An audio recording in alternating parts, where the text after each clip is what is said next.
नमो भगवते वासुदेवाय। जय श्री कृष्णा, राधे राधे। आप और आपके पूरे परिवार पर भगवान विष्णु की कृपा सदा सर्वदा बनी रहे। आइए भक्तों, आज हम सुनेंगे अनंत चतुर्दशी व्रत की संपूर्ण कथा।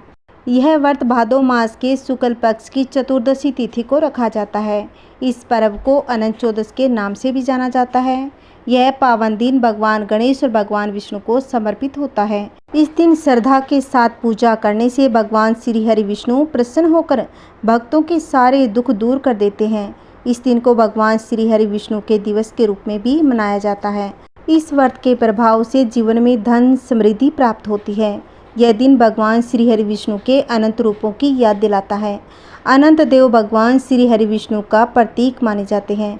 भगवान को अनंत इसलिए कहा जाता है क्योंकि उनका न तो कोई आदि है न ही अंत। भगवान को सभी गुणों से युक्त और परिपूर्ण माना गया है, इसलिए अनंत स्वरूप में उनका मंगलकारी पूजन होता है। पुराणों से वर्णित है कि अगर 14 वर्ष तक लगातार इस व्रत को किया जाए तो विष्णु लोक की प्राप्ति होती है। अनंत चतुर्दशी के दिन अनंत सूत्र हाथ में बांधने से सारे कष्टों से मुक्ति मिलती है। इस अनंत रूपी धागे को पूजा में भगवान पर चढ़ाकर व्रती अपने बाजू में बांध लें। पुरुष दाएं तथा स्त्रियां बाएं हाथ में अनंत बांधती है।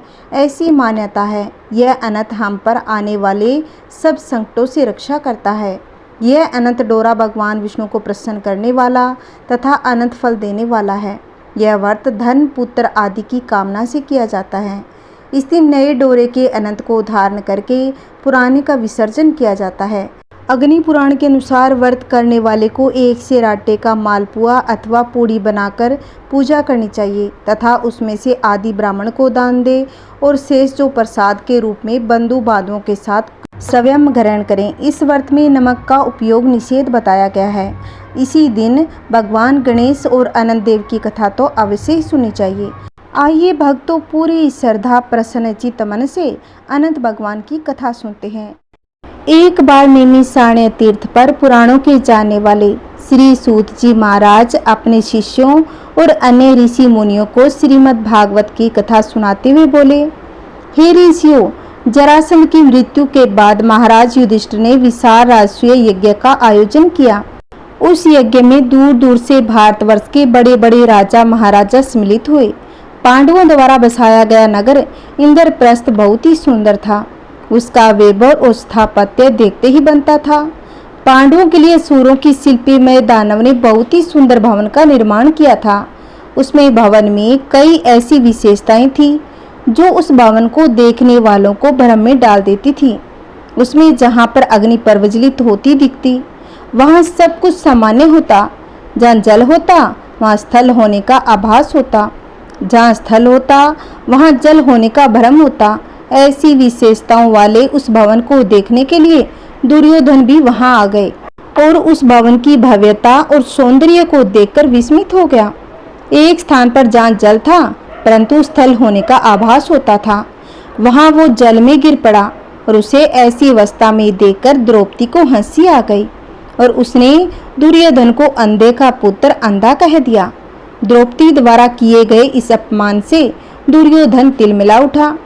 उसने पांडवों और द्रौपदी को अपमानित करने और उनसे उनका राज्य छीनने की इच्छा से पांडवों को हस्तिनापुर में चौसर खेलने का निमंत्रण दिया और उस चौसर के खेल में कपट द्वारा पांडवों का राज्य छीनकर उन्हें दास बना लिया और महारानी द्रौपदी को जीतकर उन्हें दासी कहकर अपमानित किया। उसके चीर हरण का प्रयास किया। उस समय द्रौपदी के सम्मान की रक्षा स्वयं भगवान श्री कृष्ण ने की थी। उसके बाद पांडवों को 12 वर्ष के वनवास और 1 वर्ष के अज्ञातवास का प्रण निभाने के लिए कहा गया। एक सम्राट से महाराजा युधिष्ठिर एक वनवासी बन गए थे। उनका समस्त वैभव उसके पास से चला गया था।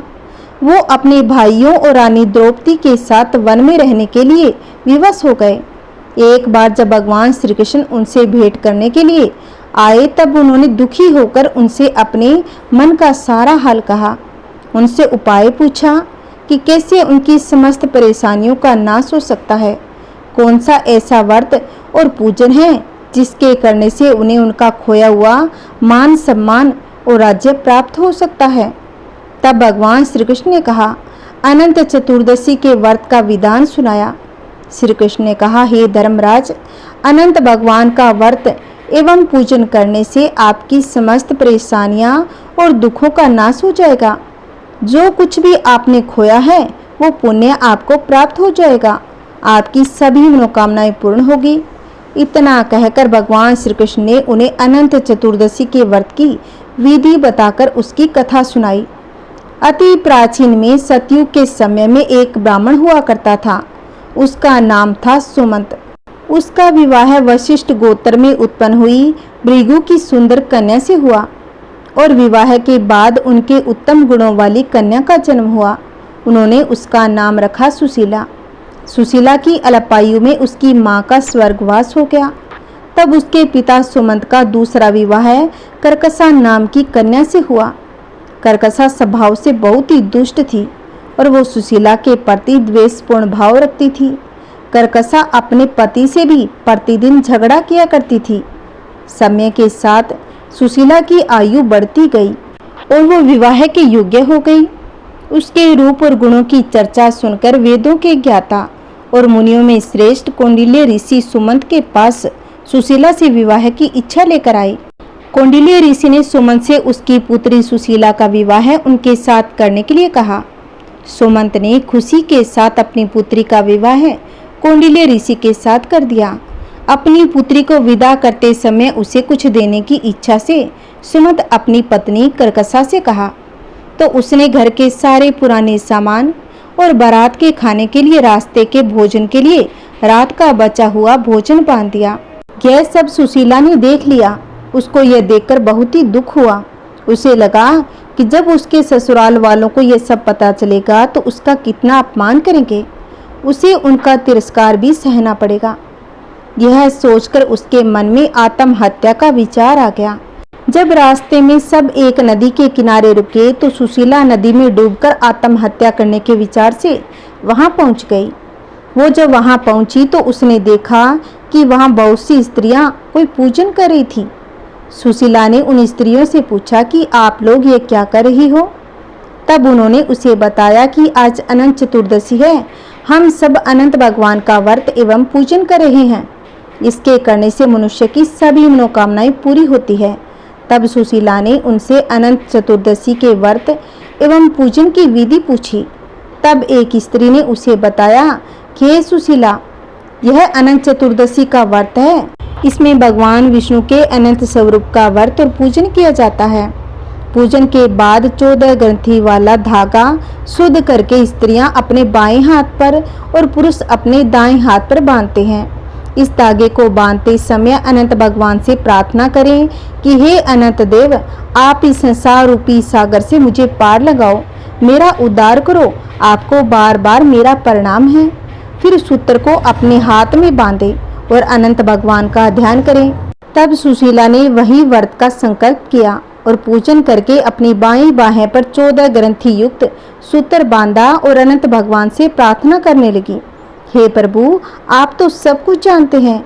आज मेरे ससुराल वालों के समक्ष मेरी और मेरे पति का लाज रखना। मैं आपसे यही मांगती हूँ। यह ध्यान करके जब सुशीला वापस उसी स्थान पर पहुंची तब उसके पति ने उससे पूछा कि वो कहाँ गई थी। तो उसने कहा कि आज अनंत चतुर्दशी है और मैं नदी के किनारे अनंत भगवान का पूजन करने गई थी। इधर उसके बारात के सब लोग आनंद से भोजन कर रहे थे। वहाँ भोजन में तरह तरह के पकवान थे। सबने सुशीला के परिवार की प्रशंसा करी। तब सुशीला ने अनंत भगवान का आभार किया और अपना व्रत पूर्ण किया। जब वो अपने ससुराल पहुंची तो उसे अनंत चतुर्दशी के व्रत का महात्म्य पता चला। उस व्रत के प्रभाव से उसके परिवार में सुख समृद्धि बढ़ने लगी। धन धान्य से उसका घर परिपूर्ण हो गया। उसका जीवन सुखमय हो गया। एक बार उसके पति की दृष्टि उसके हाथ पर बंधे सूत्र पर पड़ी तो उसने सुशीला से पूछा, यह क्या है और तुमने इसे क्यों बांध रखा है। तब सुशीला ने कहा, हे स्वामी, यह अनंत भगवान का सूत्र है। मैं अनंत भगवान का व्रत करती हूँ। उन्हीं की कृपा से आज हमारे पास धन धान्य आदि सब कुछ है। सुशीला की ऐसे वचन सुनकर कौंडिल्य ऋषि अहंकार वश अनंत सूत्र को तोड़कर जलती हुई अग्नि में फेंक देते हैं। सुशीला ने तुरंत अनंत सूत्र को आग से निकाला, उसे दूध में डाल दिया। अनंत सूत्र का इस प्रकार अपमान करने से कौंडिल्य ऋषि पर अनंत भगवान रुष्ट हो गए और इसके कारण उनका समस्त धन वैभव समाप्त हो गया। घर जल गया, धन चोरी हो गया, घर परिवार में कलह होने लगा, उनका स्वास्थ्य भी खराब होने लगा।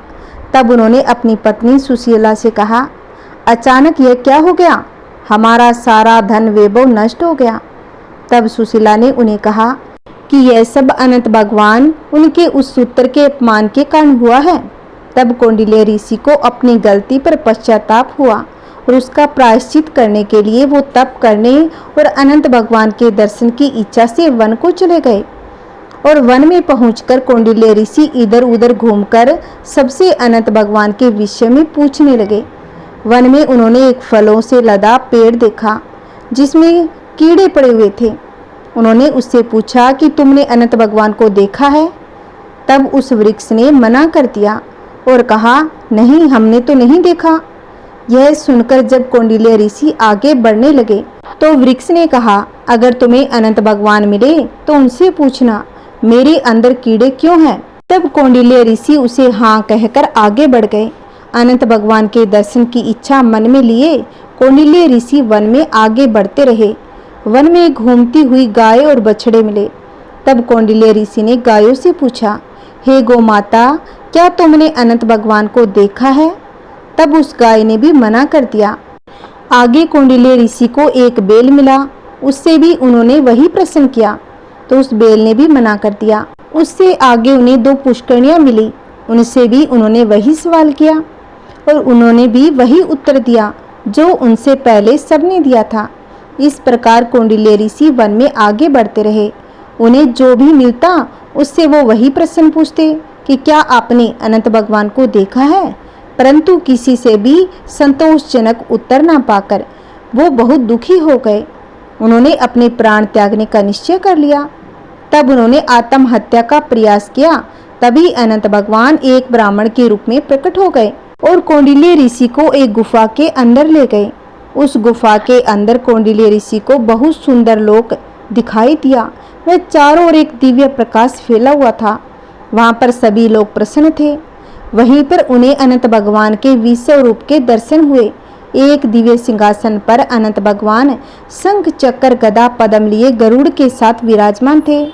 भगवान के विराट रूप को देखकर कौंडिल्य ऋषि ने उनकी स्तुति करी और अपनी गलतियों के लिए उनसे क्षमा मांगी। कौंडिल्य ऋषि के भक्ति युक्त वचन सुनकर अनंत भगवान ने उनसे कहा, हे कौंडिल्य, तुम किस इच्छा से मुझे खोज रहे थे? तुम भय मुक्त होकर मुझसे अपने मन की बात कहो। तब कौंडिल्य ऋषि ने कहा, हे प्रभु, मैंने अज्ञान और अहंकार के कारण आपका अपमान किया। आपके अनंत सूत्र को मैंने अग्नि में फेंक दिया था, जिसके कारण मेरी सारी संपत्ति नष्ट हो गई। मेरे परिवार में अशांति हो गई। मेरी मान प्रतिष्ठा धूमिल हो गई है। मैं अपनी गलती की क्षमा प्रार्थना लेकर आपके दर्शन के लिए यहाँ आया हूँ। आपके दिव्य स्वरूप के दर्शन पाकर मेरा जीवन धन्य हो गया है। हे प्रभु, मैं आपसे अपने अपराध के लिए क्षमा मांगता हूँ और मेरे जीवन में सब कुछ पहले जैसा कैसे होगा, इसका उपाय भी कृपा करके बताइए। तब अनंत भगवान को उस पर दया आ गई। उन्होंने कहा, हे कौंडिल्य, तुम अपने घर जाकर 14 वर्षों तक अनंत चतुर्दशी का व्रत एवं पूजन करो। श्रद्धा और भक्ति के साथ करना। अपने दाएं हाथ में 14 ग्रंथि युक्त अनंत सूत्र बांधना। ऐसा करने से तुम्हारे सभी कष्टों का नाश हो जाएगा। तुम्हारी सभी मनोकामनाएं पूरी होगी। जीवन के सभी सुख भोग कर तुम अंत समय में सदगति को प्राप्त होगे। भगवान के ऐसे वचन सुनकर कौंडिल्य ऋषि को संतोष हुआ। तब उन्होंने अनंत भगवान के रास्ते में मिले वृक्ष द्वारा पूछे गए प्रश्न के विषय में पूछा। तब अनंत भगवान ने उसे बताया कि वो वृक्ष पूर्व जन्म में एक विद्वान ब्राह्मण था, परंतु उसने विद्यार्थियों को शिक्षा न देकर जो पाप अर्जित किया था उसी का परिणाम है कि उस फलदार वृक्ष पर फल तो आते हैं पर कीड़ों के कारण कोई उनका उपभोग नहीं करता। कौंडिल्य ऋषि के मन में वन में मिले अन्य जीवों के विषय में जानने की इच्छा हुई। उन्होंने अनंत भगवान से उनके विषयों में पूछा तो उन्होंने कहा कि वो दोनों पुष्करणी पूर्व जन्म में बहनें थी। उन्होंने तब कोई पुण्य कर्म नहीं किया, ना ही किसी याचक को भिक्षा दी, ना ही कोई धर्म का कार्य किया। इसीलिए परस्पर लहरें उनसे आकर टकराती है, परंतु जल वहां नहीं रुकता। अनंत भगवान ने आगे कहा कि वो गाय पृथ्वी है, वह बैल धर्म है, गधा क्रोध है, वह हाथी अहंकार है, वो गुफा संसार है और मैं अनंत हूँ। फिर कौंडिल्य ऋषि ने अपने घर आकर अपनी स्त्री के साथ 14 वर्ष तक अनंत चतुर्दशी के व्रत का पालन किया और अनंत भगवान की कृपा से जीवन के समस्त सुख भोगकर अंत में स्वर्ग को चला गया।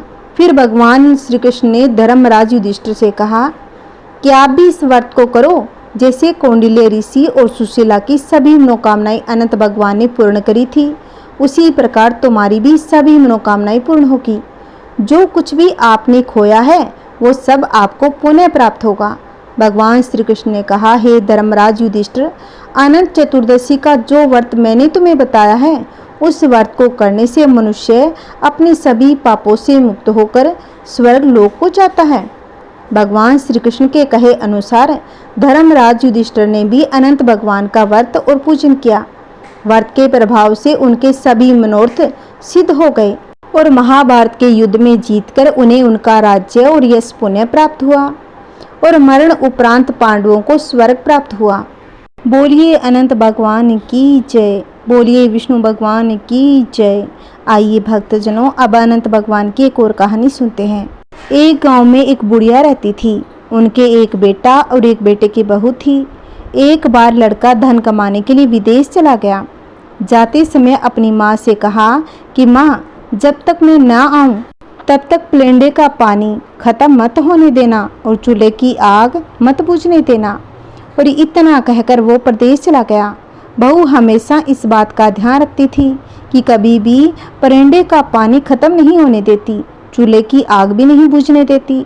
इस तरह कई साल बीत गए, परंतु एक दिन उनके घर में चूल्हे की आग बुझ गई और प्लेंडे का पानी खत्म हो गया। तो बहू पानी को कुएं से लाकर भर देती है, पर आग मांगने पड़ोसन के घर गई तो पड़ोसन उससे कहती है, आज हमारे घर में किसी को कुछ उधार नहीं देते। तब वह पूछने लगी, ऐसा क्यों?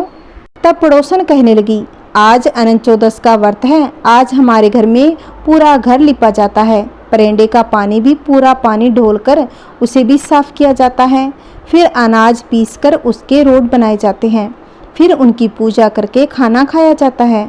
तब बहू सोचने लगी, अब उसके चूल्हे की आग बुझ गई, वह भी इस व्रत को करेगी। वह घर आकर पूरा घर लिपती है और प्लेंडे का पानी भी साफ करती है, फिर नहा धोकर अनाज पीसकर नई आग जला लेती है, रोट बनाती है। उन रोट में 7 चीज दूध, सूत, दूब, चना, धना, दही, घी डालती है और रोट बनाती है। पूजा करके अपनी सास ससुर को खिलाकर रख देती है। उसी दिन उसका पति भी परदेश से धन कमाकर लौटा। जैसे ही वह गांव के पास पहुंचा, तभी रास्ते में उसे एक सांप मिला जो उससे कहने लगा, मैं तेरा काल हूँ, मैं तुझे डसूंगा। तब वह सांप से कहने लगा, मैं कई सालों बाद अपने घर जा रहा हूँ, मेरे बूढ़े माँ बाप मेरा रास्ता देख रहे हैं और मुझे उनसे मिल लेने दे, फिर रात को 12 बजे मेरे घर आकर मुझे डस लेना। सांप उसकी बात मान लेता है और उसे घर जाने देता है। इसके बाद वो घर पहुंचकर सबसे मिलता है, फिर खाना खाकर सो जाता है। उसकी पत्नी तो दिन भर से थकी हुई थी तो वह भी सो जाती है, पर उसके पति को नींद नहीं आई। उसे तो पता था कि अभी 12 बजे के बाद सांप आकर उसे डस लेगा। 12 बजे के बाद सांप आया, उस बहू के पति को डसने लगा तो रोट में बैठे धना, चना, दूब, सूत सब कहने लगे, इसके बहू ने पहली बार रोट बनाए हैं, यदि आज इसके पति को सांप ने डस लिया तो कल को हमें कोई नहीं पूछेगा, हमें इस सांप को मारकर इसके पति की जान बचानी चाहिए। ऐसा सोचकर वे सब अलग अलग हथियार का रूप धरकर, जैसे कोई तलवार कोई ढाल बनकर रोट में से निकलते हैं, उस सांप को मारकर वहां पड़ी एक टोकरी में ढक देते हैं। उस बहू का पति यह सब देख रहा था। उसके बाद वे सब पुनः रोट में चले जाते हैं और वह भी सो जाता है। सुबह बहू तो उठकर अपने घर के काम धंधे में लग गई। बेटा थोड़ी देर से उठा तो उसके माँ बाप उससे पूछते हैं कि बेटा आज तो तू खूब सोया। तब वह अपने साथ घटी सारी घटना सुनाकर अपने माँ बाप से पूछता है कि कल वो पूजा में और खाने में क्या बनाए थे, उसी की वजह से आज मैं जिंदा हूँ। तब उसकी माँ ने उसे सारी कहानी सुना दी कि कल परिंदे का पानी खत्म हो गया था और चूल्हे की आग बुझ गई थी। तो फिर बहू ने सारे घर को लीप कर ये रोट बनाए और पूजा करके खाना खिलाया। उस दिन के बाद से ही सब लोग अपने घर परिवार की सुरक्षा और समृद्धि के लिए रोट बनाते हैं और पूजा करते हैं। पूजन के बाद रोट की कथा कही जाती है और बाजार में मिलने वाले रेशम और सूत के अनंत को पूजा के बाद गले में या बाजू में बांधा जाता है। हे अनंत भगवान, जैसे बहू की कृपा करी वैसे सभी पर कृपा करना। कहानी कहते कहानी सुनते हुंकारा भरते सभी के घर में सुख शांति बनाए रखना। बोलिए अनंत भगवान की जय। बोलिए गणेश महाराज की जय। एक समय की बात है, किसी नगर में एक राजा ने एक मंदिर बनवाया जिसमें श्री कृष्ण की एक प्रतिमा रखवाई, लेकिन उसकी कभी पूजा नहीं की। पूजा करने के लिए मंदिर में एक पुजारी को रखा गया। पुजारी नियमित कन्हैया जी को नहलाता, बड़ी ही श्रद्धा भाव से उनकी पूजा अर्चना करता। राजा भी रोज कन्हैया जी के लिए एक फूलों की माला भेज देता था। जब वह दर्शन करने आता तो पुजारी उस माला को उतार कर राजा को पहना देता। ऐसा करते करते पुजारी जी की उम्र बीत चुकी थी। एक दिन किसी वजह से राजा नहीं आ सका तो उसने एक सेवक के हाथ मंदिर में माला पहुंचा दी और कहलवा दिया कि आज वह मंदिर नहीं आएगा, इसलिए पुजारी उसका इंतजार ना करे। इतना कहकर सेवक चला गया। पुजारी ने हमेशा की तरह कन्हैया जी को माला पहना दी, लेकिन जब शाम हुई तो पुजारी यह सोचने लगा, माला उतार कर किसे पहनाई जाए। उसने सोचा क्यों न ये माला आज मैं ही पहन लूं। वैसे भी मेरी उम्र हो चली है, जीवन का क्या पता कब खत्म हो जाए। इतना सोचकर पुजारी ने माला उतार कर अपने गले में धारण कर ली। लेकिन इतने में ही सेवक आ गया। उसने बताया कि राजा की सवारी मंदिर में पहुंचने वाली है। राजा की सवारी आने की बात जब पुजारी ने सुनी तो वह तो एकदम डर गया। उसने सोचा कि अगर राजा ने उसे देख लिया तो वह तो मरवा ही डालेंगे। और आनन फानन में पुजारी माला उतार कर वापस कन्हैया जी को पहना देता है। जैसे ही राजा अंदर आया तो हमेशा की तरह पुजारी ने माला कान्हा जी के गले से उतार कर राजा को पहना दी। लेकिन माला पर लगा सफ़ेद बाल देखकर राजा समझ गए कि पुजारी ने यह माला स्वयं ही पहनी थी। बस फिर क्या था, राजा तो क्रोधित हो गए। उन्होंने गुस्से में पुजारी से पूछा कि माला पर सफ़ेद बाल कहाँ से आया। तब राजा की बात सुनकर पुजारी डर गया और बोल पड़ा, ये तो कन्हैया जी का है। अब तो राजा और भी क्रोधित हो गए, क्योंकि कान्हा तो भगवान है, उनके बाल सफ़ेद कैसे हो सकते हैं। इसलिए राजा ने फरमान सुना डाला, कल श्रृंगार के समय राजा खुद आएंगे और देखेंगे सच में ही कान्हा जी का सफ़ेद बाल है या पुजारी झूठ बोल रहा है। उन्होंने कहा अगर पुजारी ने झूठ बोला होगा तो उसे फांसी दी जाएगी। राजा का फरमान सुनकर पुजारी का बुरा हाल हो गया। उसने सोचा अब क्या करें, कहाँ जाएं? अब तो उसका मरना तय है। तब रोते रोते वह भगवान की शरण में पहुँच गया और उनसे कहा कि हे केशव, मुझसे झूठ बोलने का अपराध हुआ है, लेकिन हो सके तो मुझे क्षमा कर देना और राजा से रक्षा करवाना। पुजारी ने कहा, हे माधव, आपकी सेवा करते करते मैं वृद्ध हो चुका हूँ, अब आप मुझे माफ़ कर दीजिए, ऐसी गलती दोबारा नहीं होगी। यही कहते कहते पुजारी न जाने कब आँख लग गई। उसकी आँख तब खुली जब सुबह हो चुकी थी। उधर सुबह होते ही राजा भी आ गया और कहने लगा, आज कान्हा जी का श्रृंगार वह स्वयं करेगा। ऐसा कहकर जैसे ही राजा ने कन्हैया जी का मुकुट उतारा तो देखा श्री कृष्ण के तो सारे बाल ही सफ़ेद थे। लेकिन राजा को फिर भी यकीन नहीं हुआ। उसे लगा कि फांसी के डर से पुजारी ने बालों को रंग दिया होगा। राजा ने सोचा कि क्यों न कन्हैया जी का एक बाल तोड़कर देखा जाए। इसके बाद राजा ने कान्हा जी का एक बाल तोड़ लिया, लेकिन जैसे ही बाल टूटा कन्हैया के सिर से खून की धारा बहने लगी। यह देखकर राजा भगवान के चरणों में गिरकर माफ़ी मांगने लगा। तभी श्री कृष्ण की मूर्ति से आवाज आई कि हे राजन, तुमने मुझे केवल मूर्ति मात्र ही समझा, इसलिए आज से मैं तुम्हारे लिए केवल मूर्ति मात्र ही रहूँगा।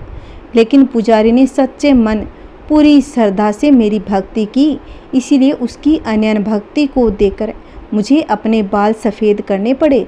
कन्हैया जी ने कहा कि भक्ति में कभी भी संशय नहीं होना चाहिए। सच्चे भक्त की लाज तो मैं कभी जाने नहीं देता। बोलिए श्री कृष्ण भगवान की जय।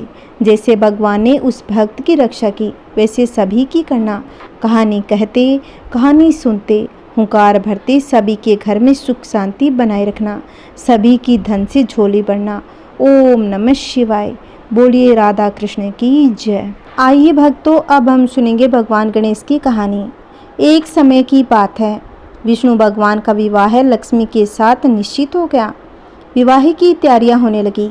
सभी देवताओं को निमंत्रण भेजे गए, परंतु गणेश जी को निमंत्रण नहीं मिला। कारण जो भी रहा होगा, अब भगवान विष्णु की बारात जाने का समय हो गया। सभी देवता अपनी पत्नियों के साथ विवाह समारोह में आए। उन सब ने देखा कि गणेश जी कहीं दिखाई नहीं दे रहे थे। तब वे आपस में चर्चा करने लगे, क्या गणेश जी को नहीं न्योता है या स्वयं गणेश जी नहीं आए हैं। सभी को इस बात का आश्चर्य होने लगा। तभी सबने विचार किया कि विष्णु भगवान से ही इसका कारण पूछ लिया जाए। विष्णु भगवान से पूछने पर उन्होंने कहा कि हमने गणेश जी के पिता भोलेनाथ महादेव को न्योता भेजा है। यदि गणेश जी अपने पिता के साथ आना चाहते हो तो आ जाते, अलग से न्योता देने की कोई आवश्यकता भी नहीं थी। दूसरी बात यह है, उनको 1.25 मन मूंग, 1.25 मन चावल, 1.25 मन घी और 1.25 मन लड्डू का भोजन दिन भर में चाहिए। यदि गणेश जी नहीं आएंगे तो कोई बात नहीं, दूसरे के घर जाकर इतना सारा खाना पीना अच्छा नहीं लगता। इतनी वार्ता कर ही रहे थे कि किसी एक ने सुझाव दिया, यदि गणेश जी आ भी जाएं तो उनको द्वारपाल बनाकर बैठा देंगे कि आप घर की देखभाल रखना। आप तो चूहे पर बैठकर धीरे धीरे चलोगे तो बारात से बहुत पीछे रह जाओगे। यह सुझाव भी सबको पसंद आ गया, तो विष्णु भगवान ने भी अपनी सहमति दे दी। होना क्या था, इतने में गणेश जी वहां आ पहुँचे। उन्हें समझा बुझाकर घर की रखवाली करने बैठा दिया। बारात चल दी। तब नारद जी ने देखा कि गणेश जी तो दरवाजे पर ही बैठे हुए हैं, तो वे गणेश जी के पास आ गए और रुकने का कारण पूछने लगे। गणेश जी कहने लगे कि विष्णु भगवान ने मेरा बहुत अपमान किया है। नारद जी ने कहा, आप अपनी मूषक सेना को आगे भेज दें और रास्ता खोद देगी, जिससे उसके वाहन धरती में धंस जाएंगे। तब आपको सम्मान पूर्वक बुलाना ही पड़ेगा। अब तो गणेश जी ने अपनी मूषक सेना जल्दी से आगे भेज दी। सेना ने जमीन पोली कर दी। जब बारात वहां से निकली तो रथों के पहिए धरती में धंस गए। लाख कोशिश करे परंतु पहिए नहीं निकले। सभी ने अपने अपने उपाय किए, परंतु पहिए तो नहीं निकले, बल्कि जगह जगह से टूट गए। किसी की समझ में नहीं आ रहा था कि अब किया जाए तो क्या किया जाए। तब तो नारद जी ने कहा, आप लोगों ने गणेश जी का अपमान करके अच्छा नहीं किया। यदि उन्हें मनाकर लाया जाए तो आपका कार्य सिद्ध हो सकता है, यह संकट टल सकता है। शंकर भगवान ने अपने दूत नंदी को भेजा और वे गणेश जी को लेकर आ गए। गणेश जी का आदर सम्मान के साथ पूजन किया। तब कहीं रथ के पहिए निकले। अब रथ के पहिए निकल तो गए, परंतु वे टूट फूट गए, तो उन्हें सुधारे कौन। पास ही के खेत में खाती काम कर रहा था, उसे बुलाया गया। खाती अपना कार्य करने से पहले श्री गणेशाय नमः, श्री गणेशाय नमः कहकर गणेश जी की वंदना मन ही मन में करने लगा। देखते ही देखते खाती ने सभी पहियों को ठीक कर दिया।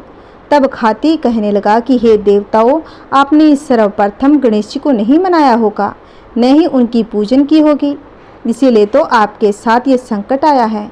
हम तो मूर्ख अज्ञानी हैं, फिर भी पहले गणेश जी को पूजते हैं, उनका ध्यान करते हैं। आप लोग तो देवतागण हैं, फिर भी आप गणेश जी को कैसे भूल गए। अब आप लोग भगवान श्री गणेश जी की जय जयकार बोलिए तो आपके सब काम बन जाएंगे और संकट भी टल जाएगा।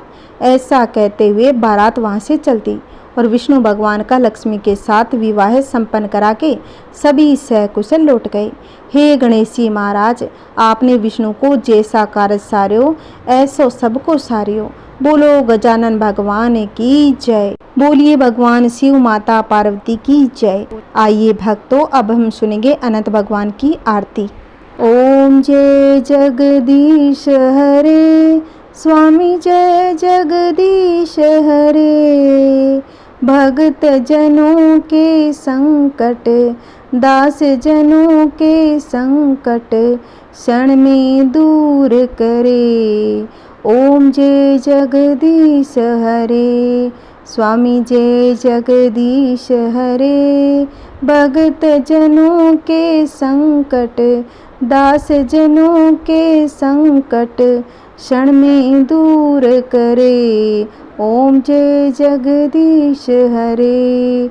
जो ध्यावे फल पावे, दुख बिन से मन का, प्रभु दुख बिन से मन का। सुख संपत्ति घर आवे, सुख संपत्ति घर आवे, कष्ट मिटे तन का। ओम जय जगदीश हरे। मात पिता तुम मेरे, शरण गहूँ मैं किसकी, प्रभु शरण गहूँ मैं किसकी। तुम बिन और न दूजा, तुम बिनु और न दूजा, आस करूँ मैं जिसकी। ओम जय जगदीश हरे। तुम पूरन परमात्मा, तुम अंतर्यामी, प्रभु तुम अंतर्यामी। पार ब्रह्म परमेश्वर, पार ब्रह्म परमेश्वर, तुम सबके स्वामी। ओम जय जगदीश हरे। तुम करुणा के सागर, तुम पालन करता, प्रभु तुम पालन करता। मैं मूर्ख खल कामी, मैं मूर्ख खल कामी, कृपा करो भरता। ओम जय जगदीश हरे। तुम हो एक अगोचर, सबके प्राणपति, प्रभु सबके प्राणपति। किस विधि मिलूं दया में, किस विधि मिलूं दया में, तुमको मैं कुमति। ओम जय जगदीश हरे। दीन बंधु दुख हरता, तुम ठाकुर मेरे, प्रभु तुम ठाकुर मेरे। अपने हाथ उठाओ, अपने हाथ उठाओ, द्वार पड़ा तेरे। ओम जय जगदीश हरे। विष विकार मिटाओ, पाप हरो देवा, प्रभु पाप हरो देवा। श्रद्धा भक्ति बढ़ाओ, श्रद्धा भक्ति बढ़ाओ, संतन की सेवा। ओम जय जगदीश हरे। तन मन धन और संपत्ति, सब कुछ है तेरा, प्रभु सब कुछ है तेरा। तेरा तुझको अर्पण, तेरा तुझको अर्पण, क्या लागे मेरा। ओम जय जगदीश हरे। जगदीश्वर जी की आरती जो कोई नर गावे, प्रभु जो कोई नर गावे।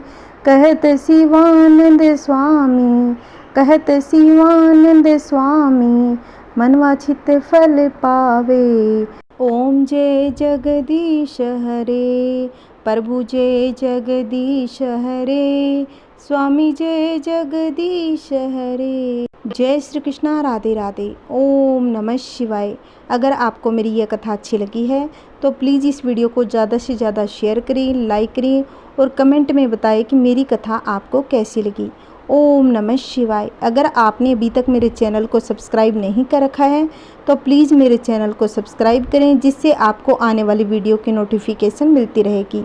जय श्री कृष्णा, राधे राधे।